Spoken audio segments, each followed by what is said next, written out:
La souveraineté d'un État repose en grande partie sur la solidarité de son système de santé. C'est dans cette optique que les autorités burkinabées ont organisé du 25 au 27 mars 2026 à Ouagadougou la première édition du FONAFIS. Ce forum vise à renforcer les acquis et accélérer les réformes afin d'assurer un accès équitable à des soins de qualité et tout en construisant un système de santé durable et souverain. L'émission Décryptage 360 aborde ce sujet à travers le thème Investir dans la santé pour redresser l'économie nationale. Et cette émission introduit également un second thème sur la souveraineté des États, illustré par le cas de l'Afrique du Sud, exclu d'une réunion du G7 sur fond de tension avec Donald Trump, soulignant l'importance de la souveraineté pour la survie d'un pays. Souveraineté et géopolitique, l'Afrique du Sud écartée de la rencontre du G7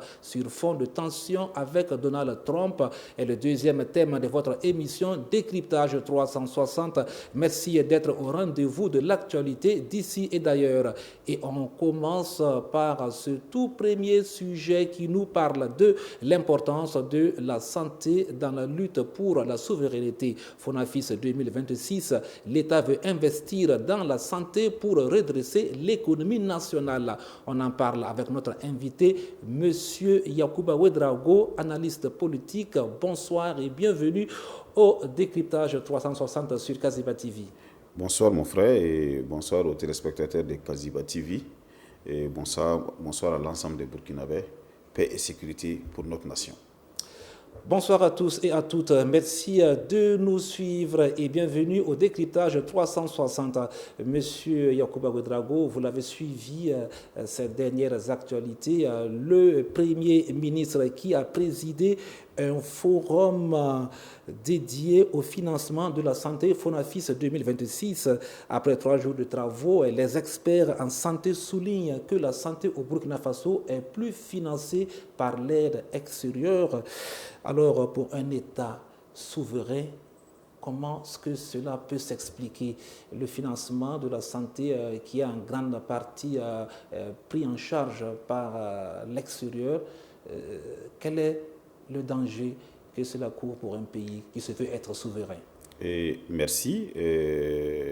Alors, avant de répondre à votre question, permettez-moi de rendre un grand hommage à ces gouvernements, ces régimes, qui ne cessent de surprendre agréablement les Burkinabés avec des réformes et des actes concrets qui apaisent réellement les conditions de vie des Burkinabés et qui les permettent aujourd'hui, en tout cas, de pouvoir tirer les marrons du feu au profit de la population. Et vous avez dit quelque chose qui est très nécessaire. Souveraineté rime-t-il avec la santé? Mais bien sûr. Parce qu'aujourd'hui, nous nous sommes engagés dans un combat contre d'abord le terrorisme, contre l'insécurité, contre la domination coloniale et un combat farouche enclenché pour le développement de notre nation. Cela ne peut pas être possible si nous n'avons pas des bras valides, bien solides, un esprit sain dans un corps sain. Pour avoir un esprit sain dans un corps sain, le gouvernement a d'abord compris, avant d'arriver, à la santé, le gouvernement s'est attaqué d'abord à la famine. Le gouvernement s'est attaqué à l'autosuffisance alimentaire. Et cela a été une réalité possible par l'action du ministère de l'Agriculture, que je salue au passage. Aujourd'hui, ils veulent s'attaquer maintenant à la santé. On a à manger, mais il faut que nous soyons en bonne santé. Si on fait un constat rapide, au Burkina Faso, plus de 70% des Burkinabés ne parviennent pas à avoir accès à un soin de qualité. Allez-y dans les villages, vous allez voir dans quelles conditions les CSPS, nos centres de santé, s'y trouvaient. Aujourd'hui, le gouvernement a décidé de financer la santé pour permettre à sa population d'avoir d'abord accès à des services de santé modernes, avoir la chance d'avoir une santé, des soins de qualité, ce qui permettra d'abord à la population d'être en bonne santé, de bien réfléchir, de travailler à produire beaucoup et de consommer moins. Deuxièmement, ça va permettre à la population d'économiser son argent. Puisque vous constatez, vous-même vous avez dit que c'était financé par, ou c'est financé du moins, à une grande part par l'extérieur. Aujourd'hui, nous parlons de souveraineté. Souveraineté veut dire quoi? Que nous sommes fiers d'être burkinabés et nous voulons produire burkinabé, consommons burkinabé sans tendre la main à l'extérieur, sans recevoir ou respecter les dictats de l'extérieur. Cela ne peut pas être possible si nous-mêmes, nous n'avons pas nos dispositifs de santé sur place. Et c'est ce que les capitaines sont en train de vouloir faire pour la population burkinabé. Parlant de dispositifs, on l'a vu en 2024, en mars 2024, le gouvernement burkinabé a instauré une baisse significative des tarifs de certains examens médicaux, tels que le scanner qui est passé à 50 000 francs, de 50 000 à 25 000, l'IRM de 100 000 à 40 000 francs. Alors, et la caution d'hémodialyse a été supprimée. Malgré tous ces progrès, l'État tient encore à financer la santé à travers le FONAFIS. Alors ça veut dire que la santé est très primordiale dans la révolution. Mais au fait, il faut dire que la venue du capitaine est un salut pour les Burkinabés. La santé est primordiale, est très capitale. La santé est la première richesse d'un être humain. Et qui parle de santé parle de vie. Pour lutter, pour parler de souveraineté, pour parler de lutte contre le terrorisme, il faut être en vie et en bonne santé. Vous voyez comment nos soldats combattent sur le terrain? Ils combattent parce qu'ils ont l'énergie dans les nerfs et l'intelligence.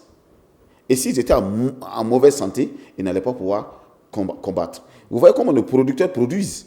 C'est parce que quelque part, il y a un travail qui est fait pour les permettre d'être en bonne santé. Et le capitaine a compris que la bagatelle des sous d'argent qu'on déverse en Turquie, ailleurs, en France et ailleurs, si on capitalise, nous pouvons mettre en place des infrastructures de dernière génération et former des personnels de santé de qualité et travailler pour que les privés, je ne suis pas contre eux, mais pour que les privés soient moins sollicités par les Burkinabés. Parce que vous savez que les frais de soins dans un centre public et les frais de soins dans une clinique, c'est diamétralement opposé. Le fossé est très grand. La clinique est très chère. Et très souvent, c'est parce que la population ne fait pas attention. Les qualités des soins qu'on reçoit dans les centres de santé, ce n'est pas les mêmes qualités, ce n'est pas la même chose qu'on reçoit dans les cliniques. L'État met beaucoup de moyens. Vous prenez un scanner payé par l'État, installé dans un hôpital public. Très souvent, c'est, l'entretien qui peut poser problème. Sinon, si vous partez dans les cliniques là, au Burkina Faso, il y a rare des cliniques qui peuvent payer un appareil, un scanner de dernière génération, flambant neuf, pour venir installer. Très souvent, c'est des manufacturiers. Le scanner était à 100 000 francs, ramené à 40 000 francs. La caution d'hémodialyse supprimée. C'est la promotion de la santé pour les populations vulnérables. Je te dis que c'est un salut. Hier, c'était pitoyable. Malgré que le coût était élevé, on n'avait même pas accès. Pour pouvoir avoir accès à un examen de scanner et autres, il fallait peut-être être programmé 1 mois, 2 mois, ou avoir des bras longs pour faire des négociations pour pouvoir passer.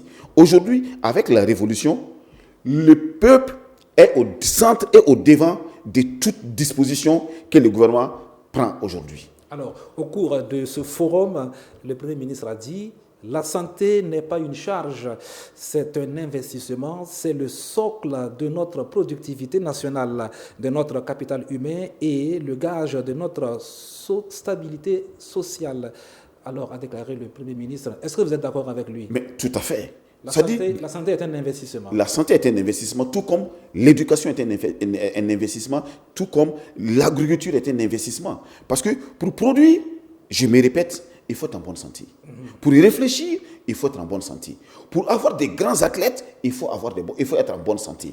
Et quand on investit en santé, tout de suite, le coût qu'on investit dans les soins et dans les produits, le coût baisse. Okay. Et cet argent est redéployé pour faire autre chose. Et c'est ce que le gouvernement a compris. Vous savez, nous avons la chance aujourd'hui d'avoir un gouvernement qui lui-même a accepté de mettre l'État, comme on appelle, l'État devient capitaliste.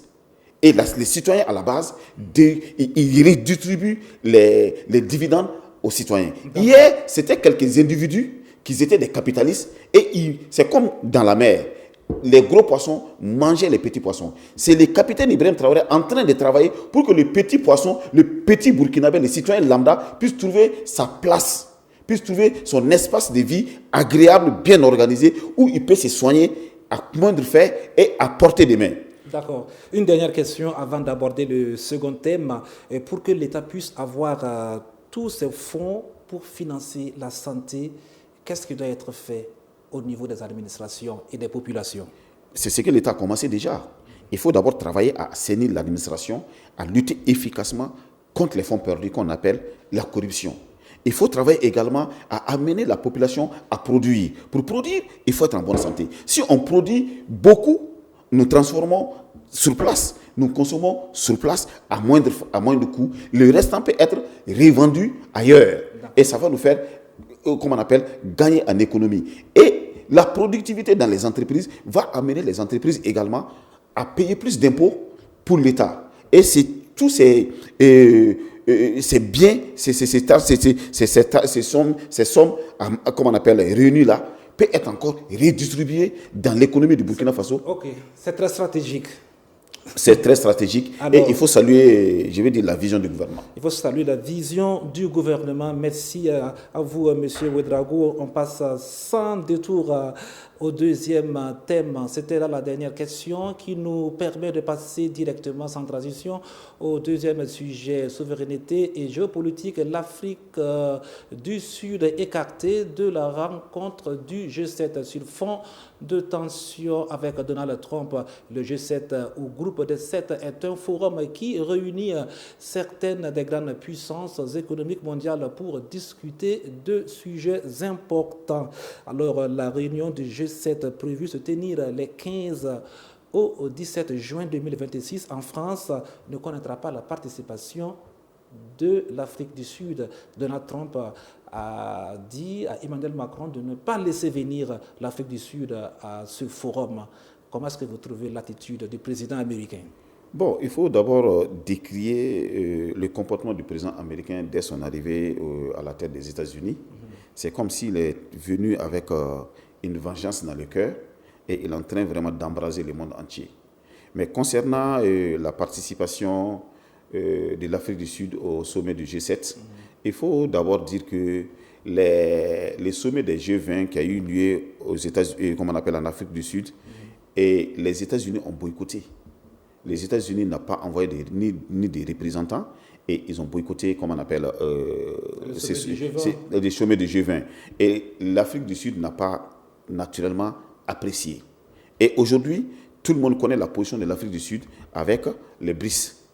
Et ça, ce n'est pas quelque chose que Donald Trump apprécie. Et donc, il y a une forte tension diplomatique entre l'Afrique du Sud et les États-Unis. Et les États-Unis, aujourd'hui, veulent rendre la monnaie à travers, comme on appelle, l'annulation de l'Afrique du Sud à ces sommets des G7. Puisque ce sommet, c'est quand même les 7 puissances mondiales qui se réunissent. Et la participation d'un pays comme l'Afrique du Sud, et nous connaissons la position stratégique de l'Afrique du Sud en Afrique, sa suprématie,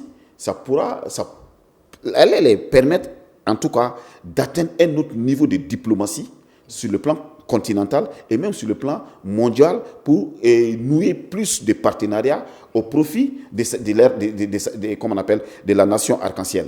Mais Donald Trump, sachant que l'Afrique du Sud gère une grande partie de la diplomatie en Afrique, qui joue un rôle central, veut casser la dynamique diplomatique, politique, l'influence de l'Afrique du Sud sur le plan mondial et même sur le plan africain à travers cette décision. Mais la raison qu'il avance, c'est que les fermiers blancs sont persécutés par les Sud-Africains. C'est la raison qu'il avance. Ça, vous m'excusez les termes, ça, ce sont des faux problèmes. Est-ce que eux, ce qu'ils font là, c'est pas plus que persécuter des fermiers blancs? Aller enlever un président dans son palais et les transformer en prisonniers, s'élever, aller bombarder, comme on appelle librement, des nations, envoyer des gens pour pouvoir... Mais bien sûr. Donc aujourd'hui, tout peuple qui aspire à la souveraineté comme le Burkina Faso, comme le Mali, comme le Niger, et qui veut lutter réellement pour ses valeurs ancestrales comme l'Afrique du Sud, doit se dire que les présidents américains ne les regardera pas avec un bon œil. Il faut qu'une population mobilisée, déterminée, soit derrière ces dirigeants-là pour qu'ils puissent réellement être comptés dans les conseils des nations. On n'a plus pas le temps. Dernière question avant de se séparer. La question de la géopolitique est nécessaire et vitale pour les grandes puissances occidentales qui se regroupent en alliés pour mieux exploiter les pays de l'Afrique. Et quelles sont les leçons que les pays africains peuvent tirer? Les leçons que les pays africains peuvent tirer, on n'a pas besoin d'aller loin. Prenons l'exemple de l'AES. Mettez-vous ensemble, tous ensemble. Valorisons nos cultures. Travaillons main dans la main. Défendons nos intérêts, vaille que coûte, sans complexe. La souveraineté n'est pas négociable. Aucune portion de terre n'est pas négociable. Quelle qu'en soit la puissance d'un État, il reste État. Et il doit collaborer avec les autres États avec respect et considération. Et aujourd'hui, c'est ce que nous vivons au Burkina Faso. Qui pouvait croire que le capitaine Ibrahim Traoré allait faire 3 mois? Quand il prenait le pouvoir, les gens avaient dit non, qu'il n'allait pas faire 3 mois. Aujourd'hui, regardez comment le Burkina Faso est structuré. Et regardez comment le Burkina Faso est géré compartiment par compartiment. Et les Burkinabés se sentent fiers. Et regardez les brassages et la conjugation des efforts sur le plan général des 3 pays de l'AES. Et regardez dans la lutte contre le terrorisme. Avec toutes ces crises, on se construit, on se développe. On prend des décrets, on réforme notre administration, on est en train d'investir dans la santé, on est en train d'investir colossalement dans l'agriculture, on est en train de réformer l'éducation, on est en train de faire la promotion des jeunes, des femmes et autres. Une réalité, et le Burkina Faso, les pays de l'AES sont en orbite. D'ici quelques années, l'AES est un exemple. Est un exemple. Et il n'y a pas un autre exemple qui permettra à l'Afrique de s'en sortir si ce n'est pas l'exemple de l'AES. Parce que si vous prenez la CEDEAO, l'UA, toutes ces organisations, la CEMAC, toutes ces organisations sont des organisations impérialistes qui ne parviendront jamais à produire un résultat. Merci à vous, M. Ouédraogo, d'avoir répondu à toutes ces questions. Je rappelle que vous êtes analyste politique. Alors, en tout cas, merci d'être venu. Merci à vous également. C'est la fin de l'émission. Pas de souci, le temps est vite parti. L'éviction de l'Afrique du Sud du sommet de G7 sous l'influence de Donald Trump montre une fois de plus combien les rapports de forces internationaux peuvent fragiliser la souveraineté des États, en particulier les États africains. Cette situation met en lumière la nécessité pour chaque nation de défendre fermement son indépendance politique et diplomatique face à toute forme de domination extérieure. À cet égard, les pays de l'Alliance des États du Sahel offrent un exemple qui force l'admiration en s'affranchissant de certaines influences étrangères et en affirmant leur droit à décider librement de leur avenir. Ils démontrent que la souveraineté n'est pas seulement un principe, mais une condition essentielle de dignité et de développement. Dire non aux pressions extérieures devient alors un acte de résistance légitime. C'est donc sur ces notes que prend fin votre émission Décryptage 360. Merci pour votre fidélité. Merci à l'équipe technique pour la réalisation de cette émission. L'info est sur www.kazebatv.bf.